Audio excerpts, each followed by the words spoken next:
குழம்பெல்லாம் செஞ்சுருக்குதீங்க. இந்த மாதிரி ஒரு அவியல் செஞ்சுருக்க மாட்டீங்க. இதில் என்னெல்லாம் போடுறதுன்னு கத்திரிக்காய், கேரட்டு.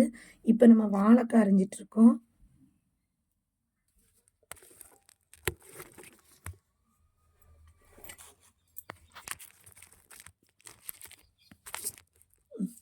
இந்த வாழைக்காயை நீட்டமாக அரியணும் பார்த்துருங்க.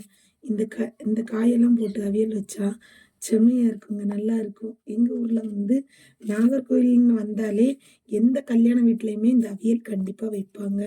சரிங்களா? நீங்களும் செஞ்சு ட்ரை பண்ணி பாருங்கள். ஏன்னா இங்கே உள்ளவங்க சொல்லுவாங்க, ஐயோ ஒரு வாரம் காயை இப்படி போட்டுட்டியே அப்படின்னு சொல்லுவாங்க.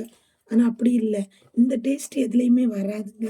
அதனால தான் நம்ம இன்றைக்கி பார்த்திங்கன்னா அவியல் தான் பண்ண போகிறோம். அவியல் பண்ணி ரசம் வச்சாதாங்க இதுக்கு நல்லாயிருக்கும். ரசமும் வைக்கலாம், வெறும் குழம்பு வைக்கலாம்.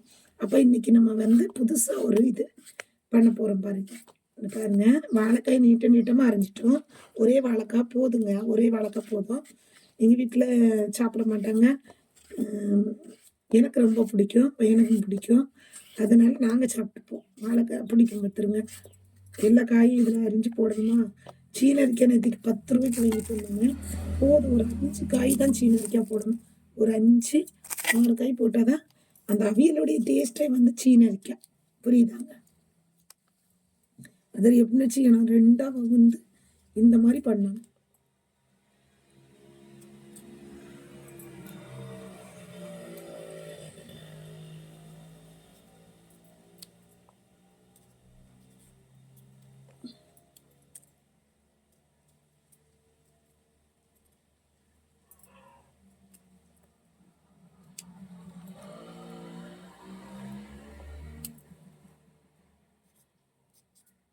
சோறு வச்சாச்சான்னு கேட்பீங்க. சோறு அடுப்பில் தாங்க இருக்குது.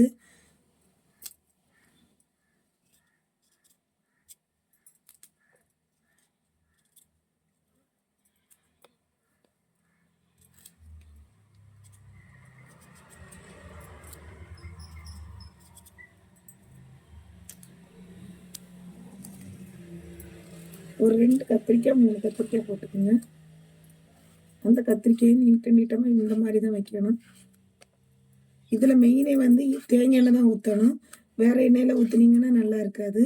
தேங்காய் எண்ணெய் மட்டும்தான் நல்லா இருக்கும். காய் போட்டாச்சு. ஒரே நிமிஷம். முருங்கைக்காய் தான் போடணும்.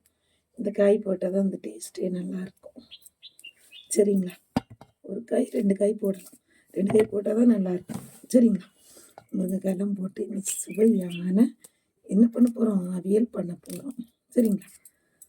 எடுக்கும்போது இப்படி 2ஆக தான் போடணும் பார்த்துருங்க. இந்த மாதிரி தான். சரிங்களா?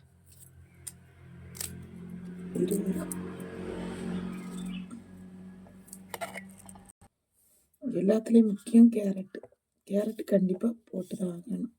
இதில் பார்த்தீங்கன்னா மாங்காய் இருந்தால் நல்லா டேஸ்ட்டாக இருக்கும். நம்ம மாங்காய் இல்லாதனால இத்தனை காய் தான் போட்டிருக்கோம். மாங்காய் இல்லாமல் நம்ம சின்னதாக 2 உருளைக்கிழங்கு போட்டுக்கலாம்.